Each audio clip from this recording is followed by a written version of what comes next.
Hi hello welcome to our channel Bala's family. Today special mutton keema curry అనమాట అండి. Climate కోసం ఇది వండుతున్నానండి.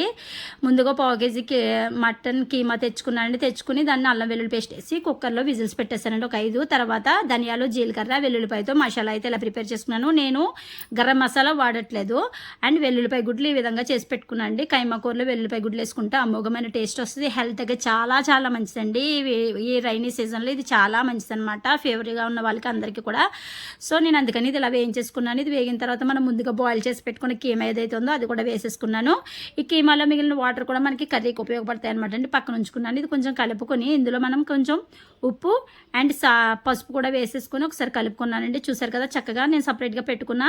మా పిల్లలకి చాలా ఇష్టం అండి ఆ ముక్కలు, అందుకని సపరేట్గా తీసుకొచ్చారనమాట ఆ పీసెస్ అనేవి. తర్వాత కారం కూడా వేయించుకుని పచ్చివాసన పోయేంత వరకు వేయించేసుకున్నాను. ఇందులో ఆయిల్ అంతా బయటకు వచ్చాక మనం పక్కన పెట్టుకున్న వాటర్ ఏదైతే ఉందో అది వేసుకుని దాంతో పాటుగా కొంచెం మామూలు వాటర్ కూడా వేసుకున్నానండి. ఇది ఇలా వండుకోవడం వల్ల ఏంటంటే డెలివరీ అయిన వాళ్ళు ఉంటారు కదండి పచ్చి బాలింతలు, వాళ్ళకి కూడా ఈ కర్రీ చాలా చాలా బాగుంటుంది అనమాట అండి. ఫేవరీగా ఉన్న వాళ్ళకి, హెల్త్ బాగాలేని వాళ్ళకి ఇది చాలా మంచిదనమాట అండి. ఈ విధంగా పెడితే మంచి ప్రోటీన్ ఫుడ్ అనమాట అండి. ధనియాలు జీలకర్ర వెల్లుల్లిపాయ అనేది చాలా మంచిదనమాట అండి.